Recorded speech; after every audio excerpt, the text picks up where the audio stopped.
नमस्कार मित्रों, आज धोरण 10 में विषय सामाजिक विज्ञान पार्ट 15 आर्थिक विकास एम एक नवा मुद्दा अपने चर्चा करवानी है। ए मुद्दो है भारतीय अर्थकारणनु माळखुं कि આપણું ભારત દેશ એનું જે અર્થકારણ છે એનું માળખું કેવી રીતે બનાવેલું છે અને આ અર્થકારણના માળખાને આધારે જુદા જુદા વિભાગો પાડવામાં આવેલા છે। એટલે આપણો ભારત દેશ વિકાસશીલ દેશ છે, તો એની માટે જે વિવિધ માળખા આપેલા છે એના આધારે આપણે ભારતના અર્થકારણની ચર્ચા કરવાની છે। ભારતના અર્થકારણના 3 વિભાગો પાડ્યા છે: પ્રાથમિક ક્ષેત્ર, માધ્યમિક ક્ષેત્ર અને સેવા ક્ષેત્ર।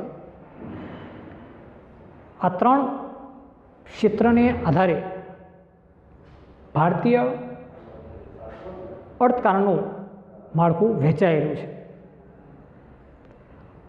પ્રથમ મુદ્દાની આપણે ચર્ચા કરીએ, જે છે પ્રાથમિક ક્ષેત્ર।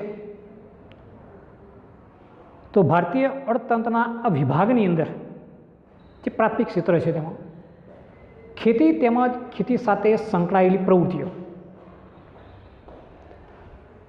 જેવી કે પશુપાલન, પશુ સંવર્ધન, મત્સ્ય ઉદ્યોગ, મરઘા બતકા ઉછેર, જંગલો, કાચી ધાતુઓ, ખોદકામ વગેરે પ્રવૃત્તિઓનો સમાવેશ પ્રાથમિક વિભાગમાં થાય છે। એટલે આપણે કુદરતમાંથી જે તત્વો મળી આવે છે, ખેતી અને ખેતી સાથે સંકળાયેલી પ્રવૃત્તિઓ, એનો સમાવેશ પ્રાથમિક ક્ષેત્રમાં કરવામાં આવ્યો છે। જેમ કે ખેતી અને ખેતી સાથે સંકળાયેલી જે પ્રવૃત્તિઓ છે, એટલે આપણો દેશ ખેતી પ્રધાન દેશ છે, એટલે સર્વપ્રથમ ખેતી અને ખેતીની પ્રવૃત્તિઓ, તો એની અંદર પશુપાલન, પશુ સંવર્ધન,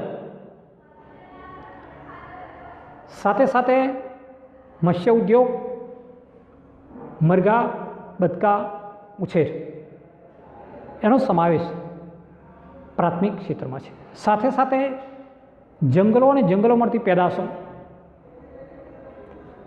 કાચી ધાતુ અને ખોદકામ વગેરેનો સમાવેશ પ્રાથમિક ક્ષેત્રમાં કરવામાં આવેલો છે। એટલે આપણી કુદરતમાંથી જે કંઈ તત્વો મળી આવે છે અને એની સાથે જે માનવની પ્રવૃત્તિ રહી છે એનો સમાવેશ પ્રાથમિક ક્ષેત્રમાં કરેલો છે। મત્સ્ય ઉદ્યોગની વાત કરીએ તો નદી કિનાર, તળાવ હોય, સરોવર હોય, ત્યાં આગળ મત્સ્ય ઉદ્યોગનો વિકાસ કરવામાં આવતો હોય છે અને મત્સ્ય ઉદ્યોગ દ્વારા સારો એવો આર્થિક લાભ મળતો હોય છે। સાથે સાથે છે મરઘાને બતકાવું છે, તો જે વ્યક્તિઓ પશુપાલન, પશુ સંવર્ધન અને ખેતી સાથે સંકળાયેલા છે એ વ્યક્તિઓ મરઘાને બતકા ઉછેર કરી શકે છે કે એમના જે પ્રવૃત્તિ છે એની સાથે, એટલે એક જે એને પૂરક ખેતી પણ કહી શકાય, અથવા તો એને પૂરક વ્યવસાય તરીકે પણ ઓળખવામાં આવે છે। મુખ્ય વ્યવસાય ખેતી છે, તો ખેતીની સાથે સાથે પશુપાલન, મત્સ્ય ઉદ્યોગ, મરઘા બતકા ઉછેર એને પૂરક વ્યવસાય ગણી શકાય અને આની સાથે એનો ઉછેર કરવામાં આવે. જંગલ હોય તો જંગલમાંથી ઇમારતી લાકડું, બળતણનું લાકડું, સાથે સાથે કેટલીક એવી જરૂરિયાતો આપણને જંગલની પેદાશોમાંથી મળતી હોય છે, તો એની ગણતરી પણ પ્રાથમિક ક્ષેત્રમાં થતી જોવા મળે છે. અને ત્યાર પછી પૃથ્વીના પેટાળમાંથી જે કાચી ધાતુઓ આપણને મળી આવે એ ધાતુઓનો વગેરેનો સમાવેશ પ્રાથમિક વિભાગમાં કરવામાં આવે છે. તો આ થઈ પ્રાથમિક ક્ષેત્ર. બીજો મુદ્દો છે માધ્યમિક ક્ષેત્ર. તો માધ્યમિક ક્ષેત્રમાં કોનો સમાવેશ થાય? તો આ ક્ષેત્રની અંદર નાના મોટા પાયાના ઉદ્યોગો, બાંધકામ વગેરે પ્રવૃત્તિઓનો સમાવેશ થાય છે. એટલે નાના અને મોટા પાયાના જે ઉદ્યોગો હોય, આપણું જે બાંધકામ થતું હોય, આ વગેરે પ્રવૃત્તિઓનો સમાવેશ માધ્યમિક ક્ષેત્રમાં થતો હોય છે. માધ્યમિક ક્ષેત્રને ઉદ્યોગ ક્ષેત્ર તરીકે પણ ઓળખવામાં આવે છે. એટલે જે નાના મોટા ઉદ્યોગો છે એનો સમાવેશ માધ્યમિક ક્ષેત્રમાં કરવામાં આવે છે. ઉદાહરણ તરીકે આપણે લઈ લઈએ કે ટાંકણીથી લઈને મોટા મોટા ઉદ્યોગ સુધીના ઉત્પાદનો કરવામાં આવે છે, એનો સમાવેશ માધ્યમિક ક્ષેત્રમાં થાય છે. એટલે નાના ઉદ્યોગોથી લઈને મોટા મોટા પાયાના જે ઉદ્યોગો છે એ બધા જ ઉદ્યોગો અને જે કંઈ પ્રવૃત્તિ આપણે કરીએ છીએ ઉદ્યોગો સાથેની, એનો સમાવેશ માધ્યમિક ક્ષેત્રમાં કરવામાં આવે છે. અને ઉદ્યોગોના કારણે, કે નાના મોટા પાયાના ઉદ્યોગોની આપણે વાત કરી, એના કારણે આ વિભાગને આપણે ઉદ્યોગ તરીકે પણ ઓળખીએ છીએ, કે જેના ઉત્પાદનની અંદર આટલી નાની ટાંકણીથી લઈને મોટા મોટા વિશાળકાય યંત્રોનું ઉત્પાદન આ માધ્યમિક ક્ષેત્રમાં કરવામાં આવે છે. ત્યાર પછી ત્રીજો મુદ્દો છે સેવા ક્ષેત્ર, કે આ વિભાગની અંદર અનેકવિધ સેવાઓનો સમાવેશ થાય છે. એટલે આપણે જે કંઈ સેવા આપીએ એ સેવાનો ગણતરી સેવા ક્ષેત્રમાં થાય છે. કઈ કઈ સેવાઓ?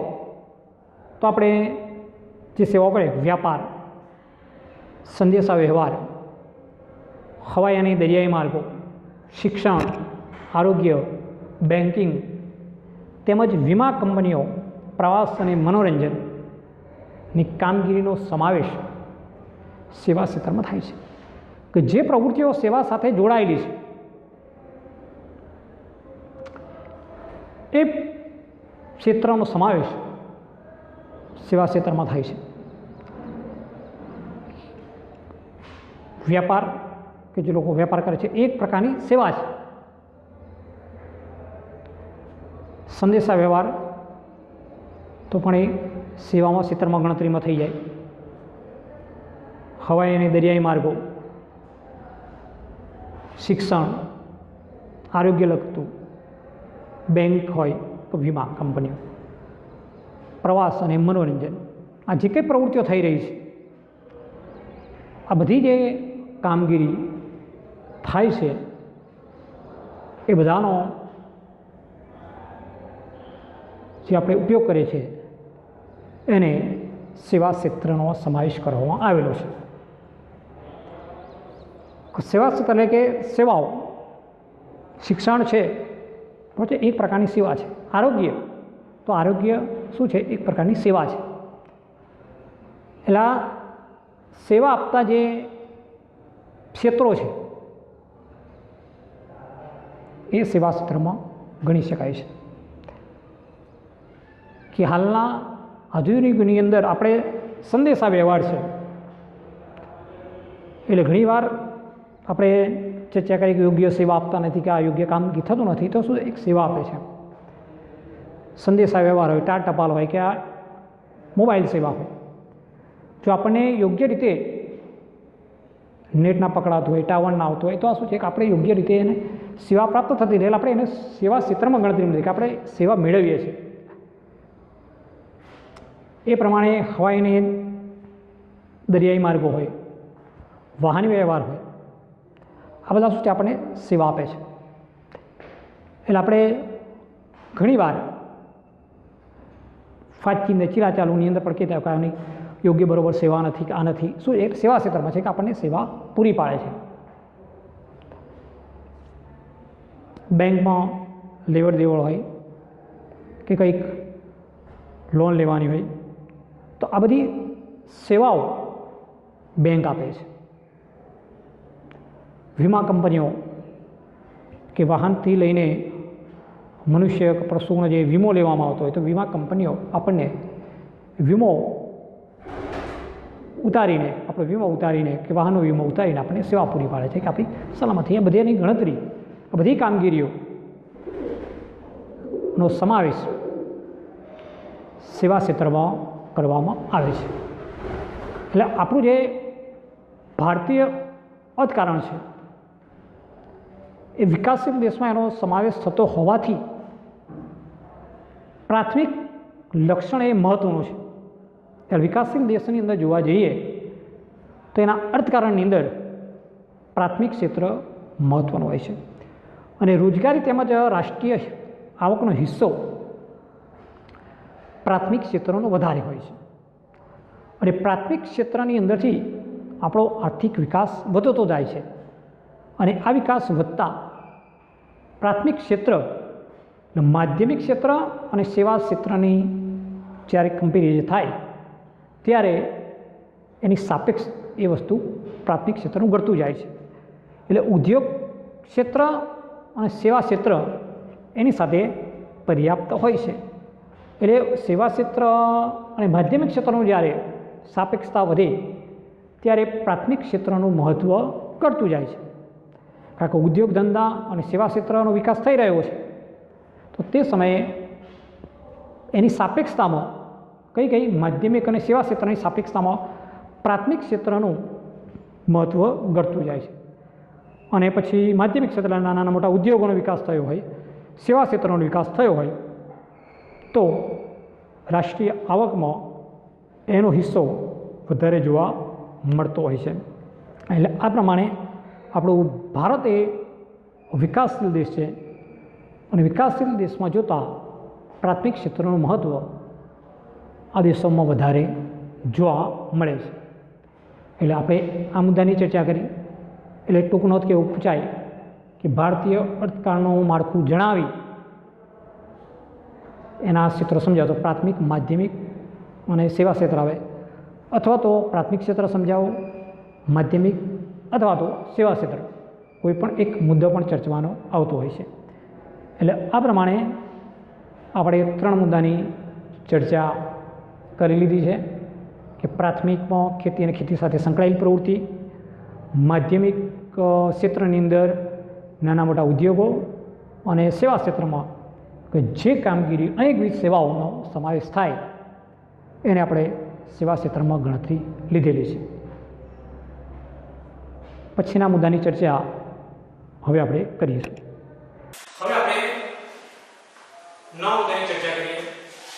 ઉત્પાદનના સાધનો. ઉત્પાદનના સાધનો પેલા કોને કહેવામાં આવે છે? કુદરતી સંપત્તિ અને શ્રમની મદદથી ચીજ વસ્તુઓ અને સેવાઓનું ઉત્પાદન કરવામાં આવે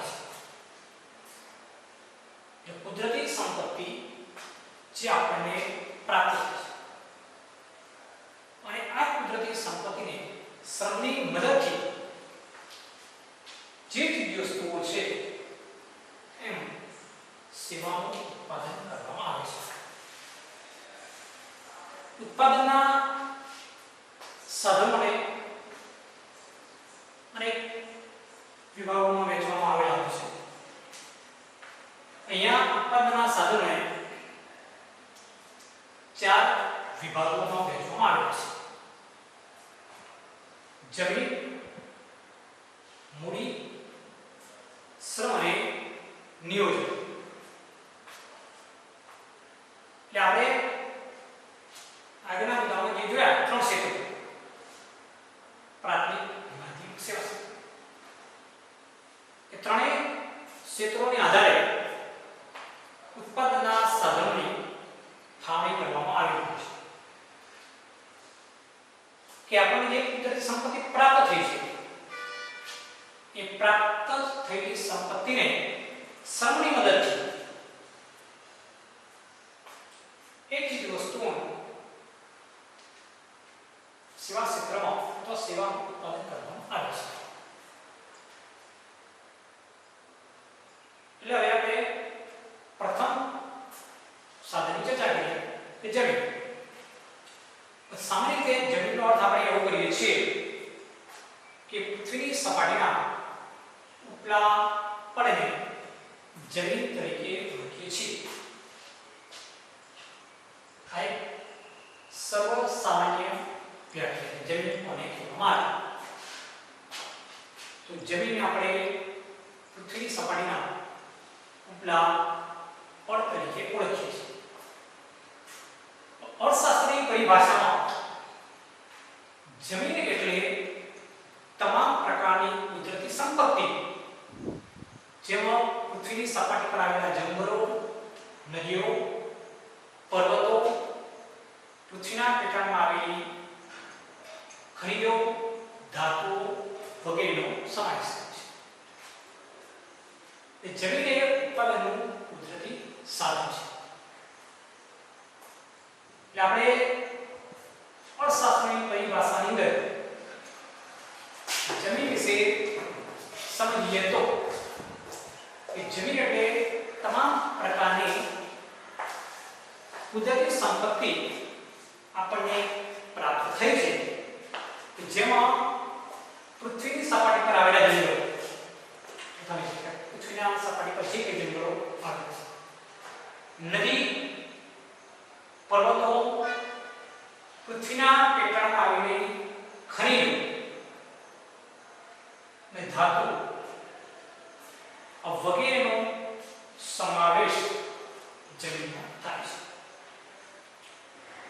જમીન એ ઉત્પાદનનું કુદરતી સાધન છે. ઉત્પાદનના સાધનોની અંદર પ્રથમ જમીન છે. કોઈ પણ ઘટના અથવા જે કંઈ ઉદ્યોગ શરૂ કરવાનો છે તો જમીન વિના ક્યારેય શક્ય નથી. પણ એ કાચો માલ પ્રાપ્ત થતો હોય તો પણ જમીનમાંથી, ઉદ્યોગ સ્થાપતો હોય તો પણ જમીન પર, પૃથ્વીના પેટાળમાં જે કંઈ ખનિજો પ્રાપ્ત કરવા હોય તો પણ જમીનમાં. એટલે ઉત્પાદનનું પ્રથમ સાધન એ જમીન છે. એટલે જમીન વિના અશક્ય નથી. કોઈ પણ ઉદ્યોગ સ્થાપવો હોય તો ક્યાં સ્થાપવામાં આવે છે? જમીન. ઉત્પાદન પ્રથમ સાધન જમીન છે. અને જમીનમાંથી જે કંઈ આપણને પ્રાપ્ત થયું છે તમામ કુદરતી સંપત્તિની વાત કરીએ એટલે જમીન એ ઉત્પાદનનું કુદરતી સાધન છે. ત્યાર પછી બીજું સાધન છે મૂડી, કે ઉત્પાદનની પ્રક્રિયામાં ઉપયોગમાં લેવામાં આવતા માનવ સર્જિત સાધન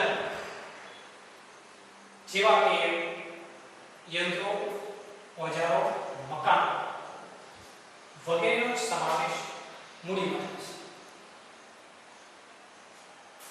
ઉત્પાદનના સાધનોની અંદર આપણે પહેલું જે સાધન જમીન મળી ગઈ, અને ત્યાર પછી ઉત્પાદન પ્રક્રિયામાં ઉપયોગમાં લેવામાં આવતા માનવ સર્જિત સાધન યંત્રો, ઓજારો અને મકાન વગેરેનો સમાવેશ મૂડીમાં થાય છે.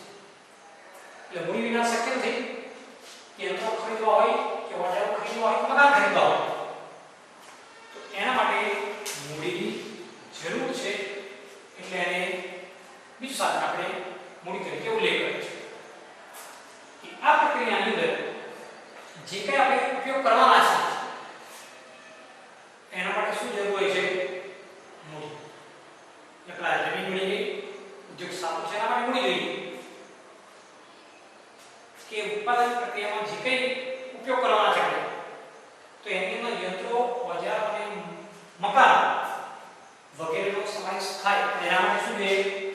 યંત્રો ખરીદવા માટે, ઓજારો ખરીદવા માટે, મકાન ખરીદવા માટે મૂડીની જરૂર હોય છે.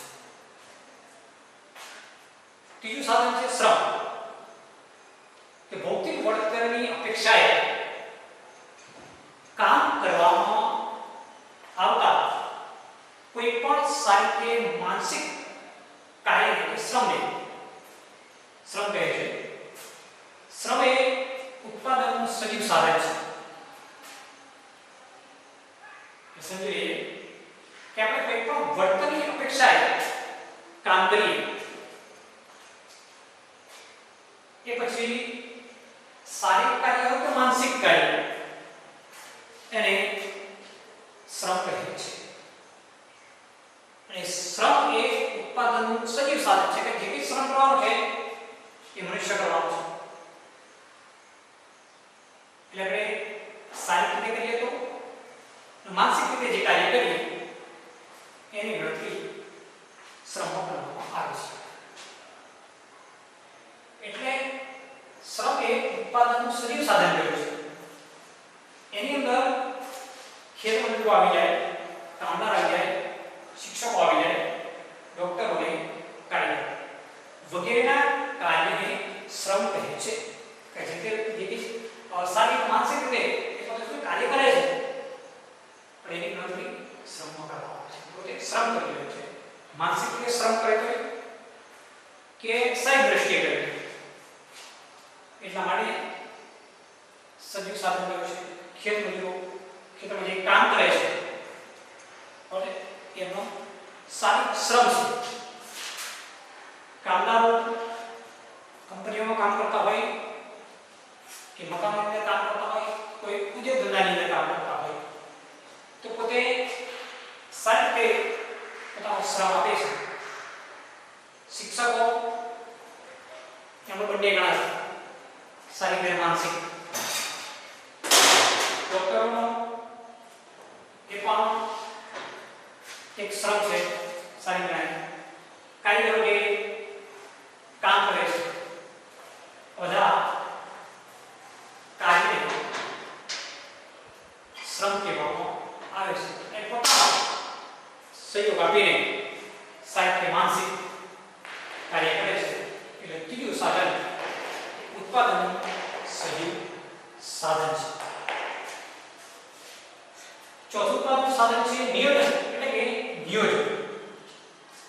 ઉત્પાદનની પ્રક્રિયામાં જમીન, મૂડી અને શ્રમ જેવા ત્રણેય સાધનો નફાના હેતુથી કુશળતાપૂર્વક સંયોજન કરનાર વ્યક્તિને નિયોજક કહે છે.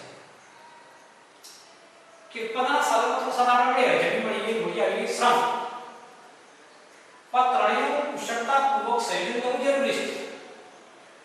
અને જે ઉત્પાદનની પ્રક્રિયામાં આપણે સંયોજન કરવાનું છે એ સાધનો નફાના હેતુથી કુશળતાપૂર્વક સંયોજન કરનાર વ્યક્તિએ નિયોજક.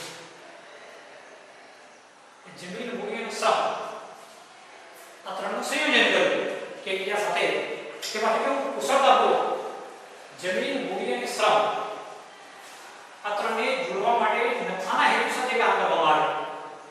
જે ઉત્પાદનના સાધનો કોઈ ખોટ માટે નથી બનાવ્યા પણ એ જેનો નિયોજક છે એનું સંયોજન કરે. જમીન, મૂડી, શ્રમ આ ત્રણેય સાધનોનું જે યોજનાબદ્ધ ઉત્પાદનમાં જોડવાની કામગીરીને નિયોજન કહેવામાં આવે છે. એટલે સૌથી મહત્વની બાબત છે નિયોજન. કે જમીન મળી ગઈ હોય, મૂડી હોય, શ્રમ હોય પણ યોગ્ય રીતે આયોજન ના થયું, સંયોજન ના થયું તો એ શક્ય નથી. એટલે ત્રણેય જે સાધનો છે યોજનાપૂર્વક, કુશળતાપૂર્વક ઉત્પાદનમાં જોડવામાં આવે આ કામગીરીને નિયોજન કહેવામાં આવે છે. અને ઉત્પાદનના સાધનોમાં આપણે જોયા એમાં જમીન, મૂડી, શ્રમ અને નિયોજન આ ચાર ઉત્પાદનના સાધનો છે. એક વાર એકબીજા સાથે જોડાયેલા છે. જમીનની અંદર જે તત્વો આવેલા છે એ કુદરતી ઉત્પાદનનું પ્રથમ સાધન મૂડી, ભૌતિક વળતર કે આપણે શ્રમ એને સજીવ સાધન તરીકે ઓળખે. પછી આ ત્રણેય જે સાધનો મળ્યા, જમીન, મૂડી અને શ્રમ, એનું જે નિયોજન કરે, સત્તાપૂર્વક આયોજન કરે એને નિયોજન કહેવામાં આવે છે. તો આપણે આ મુદ્દાને આપણા સુધી રાખીશું. હવે આપણે એક નવા મુદ્દાની ચર્ચા કરીએ, ઉત્પાદનના સાધનોની ફાળવણી. કે ઉત્પાદનના જે સાધનો છે એની ફાળવણી કેવી રીતે કરવામાં આવેલી છે તે. આપણા અર્થકારણની અંદર જે આપણી જરૂરિયાતો છે એ જરૂરિયાતો સંતોષવા માટે આપણે ઉત્પાદનના સાધનોની ફાળવણી કરેલી છે.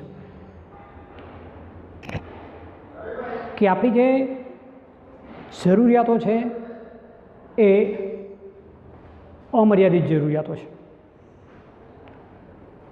અમર્યાદિત, અસંખ્ય જે મર્યાદિતો છે જરૂરિયાતો એને કેવી રીતે સંતોષવી.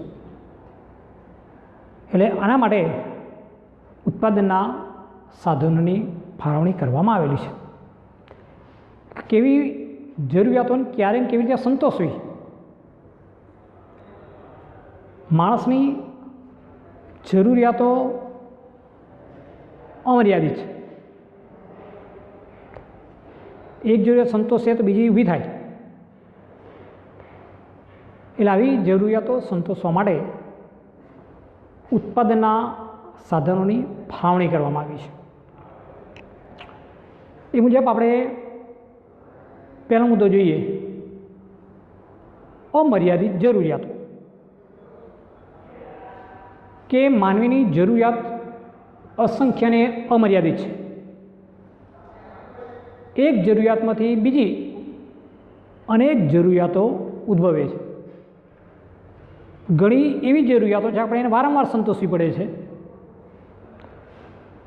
અને આજના યુગમાં આપણે જોઈએ વિજ્ઞાન ટેકનોલોજી યુગની અંદર તો આપણે અનેક કારણોસર ઘણી બધી જરૂરિયાતો અમર્યાદિત બને છે.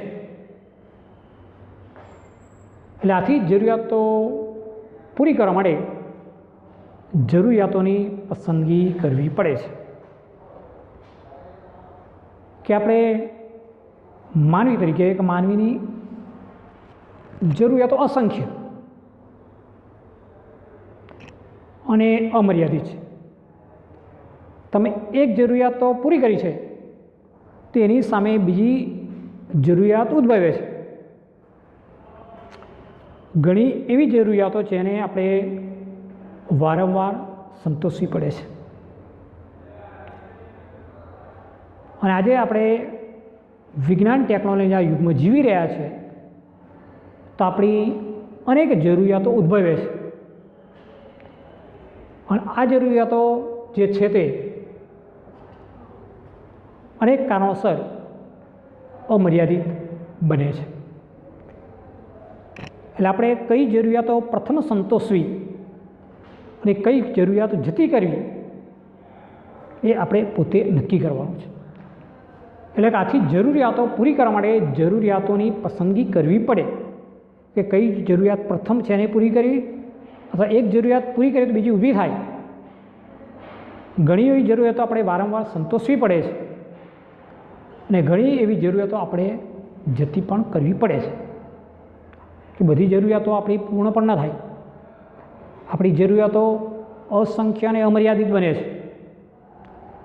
તો બધી જરૂરિયાતો પૂરી કરવા જઈએ તો જે અગત્યની છે એ જરૂરિયાતો રહી જાય. એટલે એના માટે કઈ જરૂરિયાતો પ્રથમ પૂરી કરવી, અમુક જરૂરિયાતો આપણે જતી પણ કરવી પડતી, બધી કંઈ પૂરી થાય એવું નથી. તો એવી જરૂરિયાતો માટે પસંદગી કરવી પડે છે. બીજો મુદ્દો છે જરૂરિયાતોમાં અગત્યનો ક્રમ. કે અમર્યાદિત જરૂરિયાતોની સામે ઉત્પાદનના સાધનો મર્યાદિત છે. એટલે કઈ જરૂરિયાત વધુ અગત્યની છે તે વ્યક્તિએ પોતે નક્કી કરવાનું છે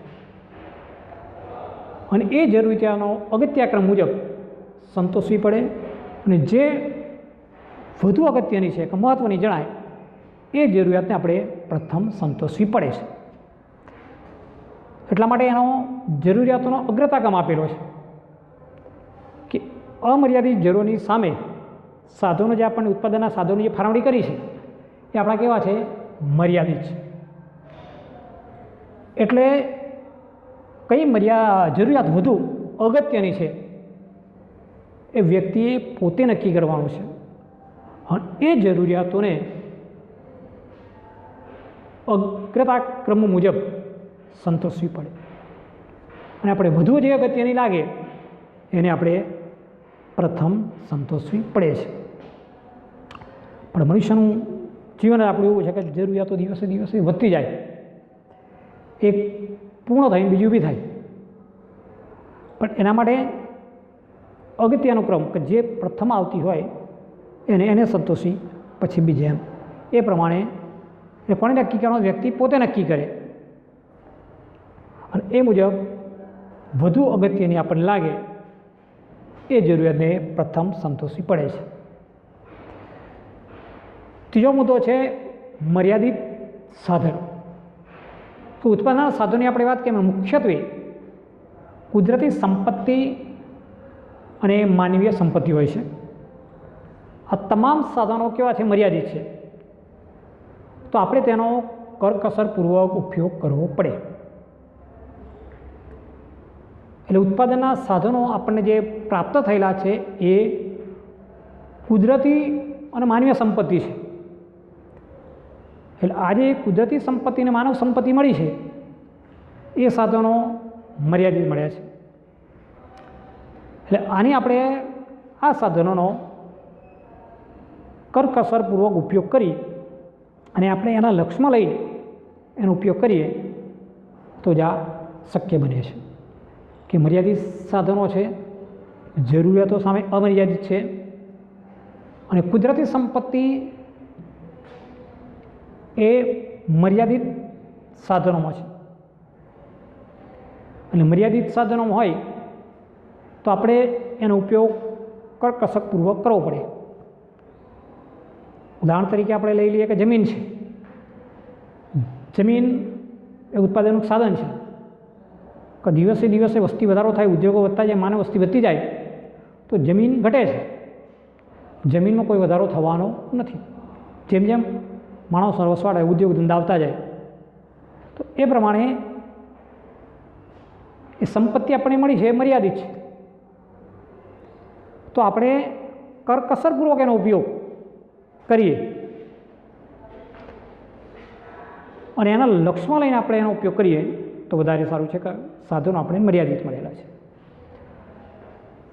ચોથો મુદ્દો છે સાધનોનો વૈકલ્પિક ઉપયોગ. કે આપણી જે જરૂરિયાતો સંતોષવાના સાધનો મર્યાદિત છે એટલું જ નહીં પણ તે વૈકલ્પિક ઉપયોગ પણ ધરાવે છે. ઉત્પાદનનું એક સાધન એક કરતાં વધુ ઉપયોગમાં આવતું હોય તો તે એક અનેક ઉપયોગ ધરાવે છે.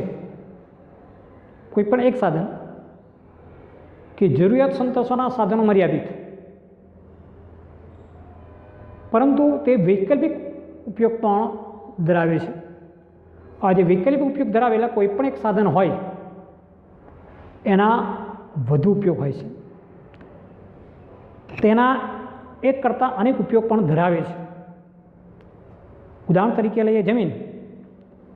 તો જમીનની અંદર ઘઉંનો પાક આપણે લઈએ તો સામે બાજરી, મકાઈ, મગફળી કે બીજા અનેક પાક આપણે લઈ શકતા નથી. એટલે ઘઉંનો પાક લીધો તો સામે આપણે બીજા પાકોને જતા કર્યા છે. ઓકે, એક જ જમીન મળી એમાં કંઈ બધું વાવેતર ના કરજો, એક ચા બાજરીનું એક છે ઘઉં એવું ના થાય. પણ જો ઘઉં કર્યા છે તો બાકીના પાક આપણે લઈ શકતા નથી. એટલે એના બીજા જે ઉપયોગ છે, બીજી જરૂરિયાતો આપણે જતી કરવી પડે છે. એનો વૈકલ્પિક ઉપયોગ થઈ શકતો ખ્યાલ આવી ગયો? એટલે આ પ્રમાણે ઉત્પાદનના સાધનોની